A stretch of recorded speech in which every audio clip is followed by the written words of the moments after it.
Hello and welcome to Miss Clark Reads to You. We are in Chapter 13 of Deathwatch by Rob White. That starts on page 142.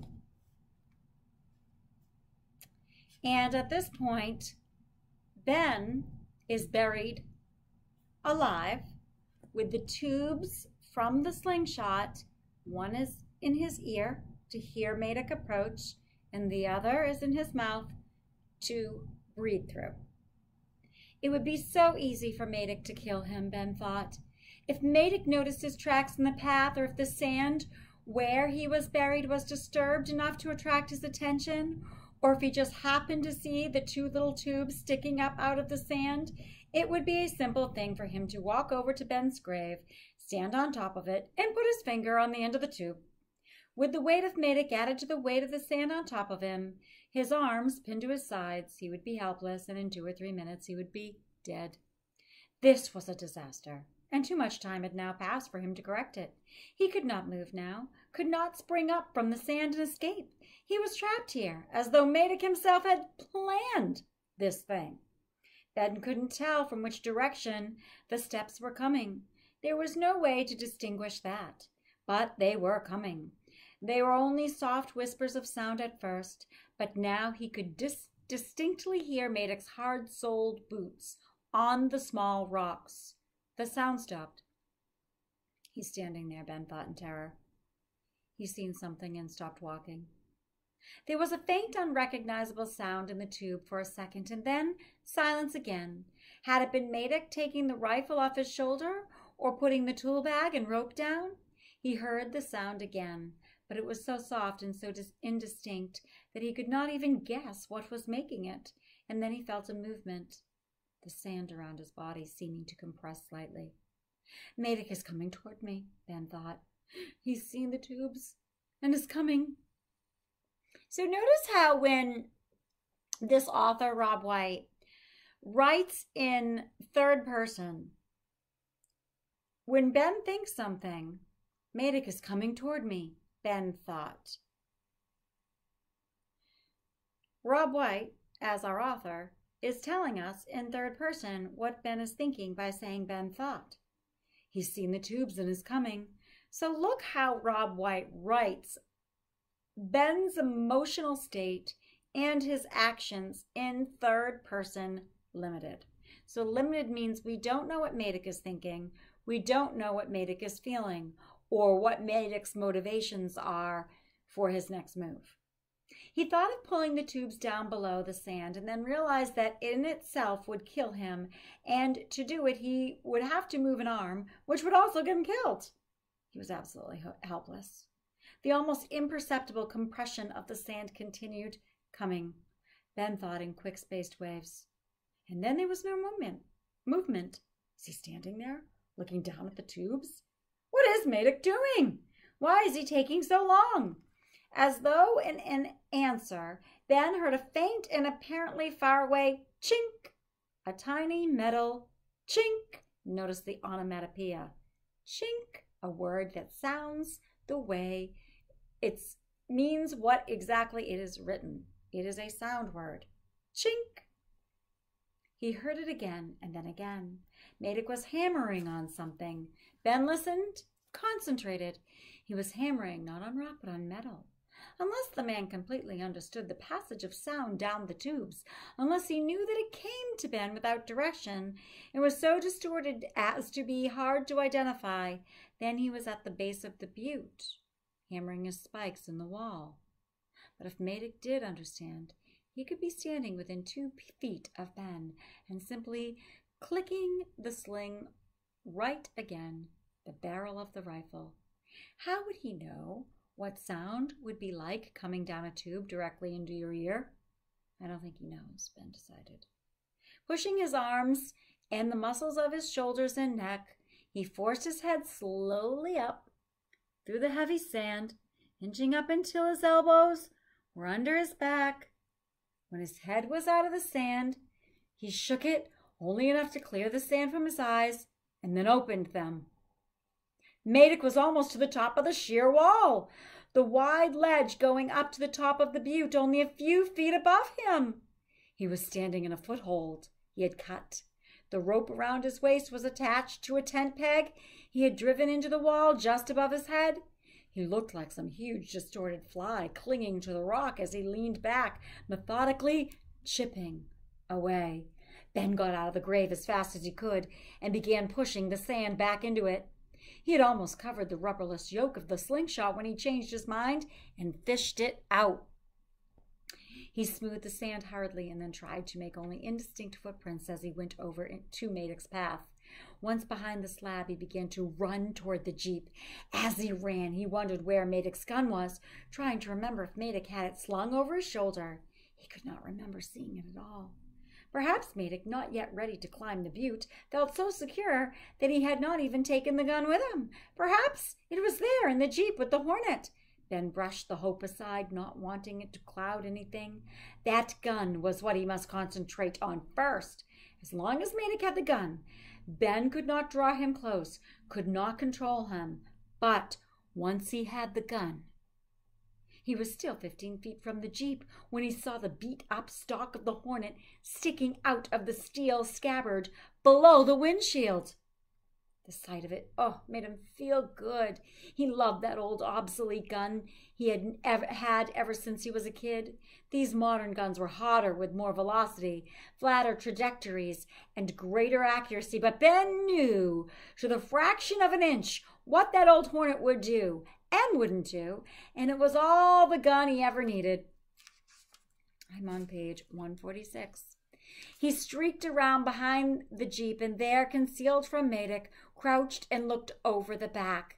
Madec was still hammering away at the wall. The big .358 Winchester was on the ground below Madec, standing propped against the wall. The underside of the gun was toward Ben, the metal of the trigger guard back against the polished, light tan wood of the stock.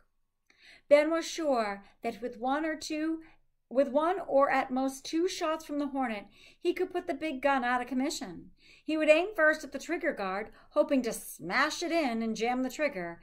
But if that didn't do it, he could tear the gun up, jamming the clip, ruining the scope, perhaps even blasting the action loose before Madec could get down off the wall.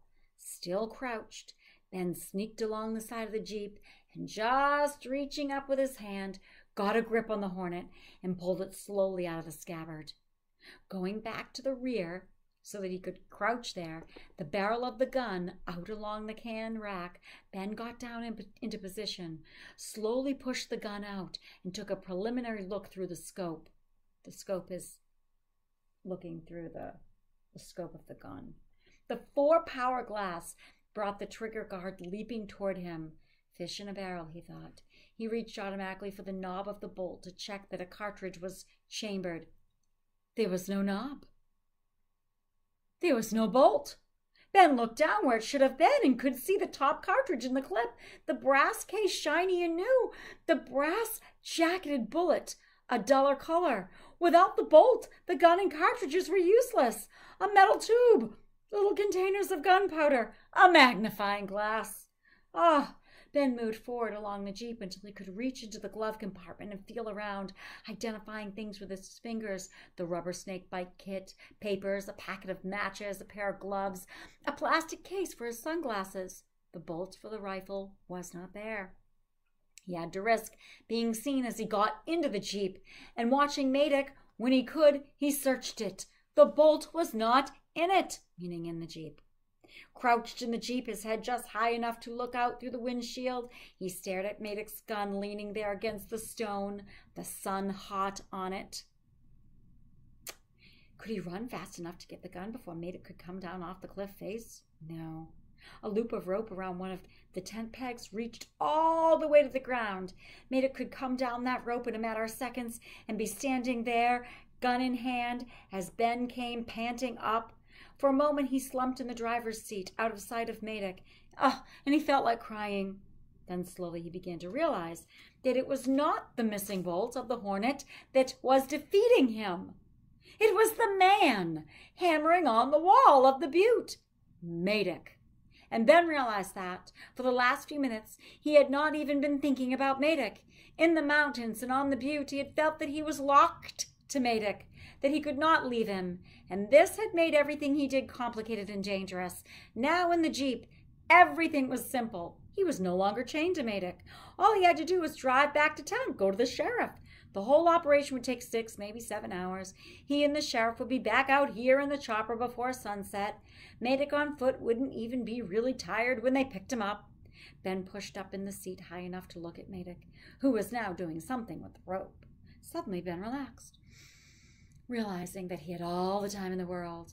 Madec still had work to do before he reached the first ledge. Oh, that would take time. Before he went up on the ledge, he'd have to come down and get the gun. Then he would have to climb back up. The time to go would be when Madec reached the top of the butte and was searching for him down in the tunnel. Excuse me. Ben looked out across the desert, picking his track.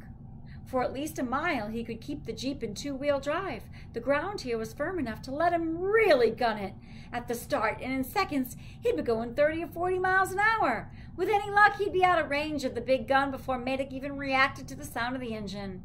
He sat for a moment longer, just enjoying the sudden feeling of freedom. The chain linking him and the man on the stone wall was broken. Ben grinned, and he decided it might look better if he didn't drive into the town naked. Rolling out of the Jeep, he crawled around to the rear. There were no clothes in the Jeep, so we went on to the tent. Madec made a neat, orderly camp, his cooking fire still smoldering a little in its rings of rock. All the water and rations in out of the sun. Inside the tent, the sight of Madec's sleeping bag almost made Ben laugh out loud. It was neatly rolled and stowed in the tote bag. You didn't think you'd need it for another night, did you, Madec? Ben thought. Well, you won't. They've got a real bed for you in the jail. Madec's leather suitcase was locked, and the heavy canvas duffel bag was closed at the throat by a thin metal cable and was also locked.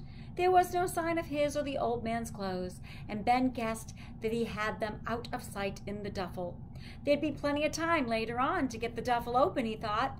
Leaving the suitcase and sleeping bag and Coleman lantern in the tent, he loaded the duffel bag, water and food, into the back of the Jeep. Ready now, he slid back into the driver's seat and looked again at Madec on the wall. The man had almost reached the ledge. Idly, Ben felt for the ignition key. Somehow he was not surprised when his fingers found that the key was gone. That's what a dude from the city would do, Ben thought. Take the keys out with a car 1,000,000 miles away from nowhere in the middle of the desert. Probably had the key in his pocket, the idiot. No problem. Hot wiring a Jeep was only a matter of yanking the left-hand wire off the switch and wrap it around the right-hand post. He was reaching under the dash to do this when he glanced at Madec again. The man wasn't doing anything. He was just hanging in the rope sling, looking up as though studying what his next move would be. The silence worried Ben a little. This was a brand new Jeep. He remembered the trouble he'd had starting it when he went up to get the old man, and Madec had bounced it around some more since then. No use taking a chance on a loose wire. Once he snapped that hot wire on the post, the Jeep would have to move. Madec was hammering again as Ben, on his hands and knees, crawled around the Jeep, unlatching the first one side of the hood and then the other and lifting it just another to get his hands underneath. The first thing he touched was the top of the distributor cap. Oh, the black plastic felt warm and oily. It was lying loose on the plug wire harness. The rotor was gone. The mortised metal shaft sticking up like something naked. Ben slowly withdrew his hand and let the hood down. Numb, he crawled around to the back of the Jeep and sat down. He knew that he should be searching for the rotor, should be breaking open the suitcase and the duffel bag. He should be rooting in the food cans and fishing in the water cans, should be under the Jeep where Madec might have taped both the rotor and the hornet bolt. But he just sat there, knowing that no searching would do any good. The key, the bolt, and the rotor were in Madec's pocket or in the tool bag Ben had seen on the ground at the butte. Madec's hammering sounded almost gay, a steady tinkling beat in the silence. The chain between them was there again. He and Madec were again locked together. So I'm going to stop at page 152. And then when I come back, I'll pick up there in chapter 11. We'll finish it up and we'll take a few notes. Thank you for joining me, and I look forward to reading to you again.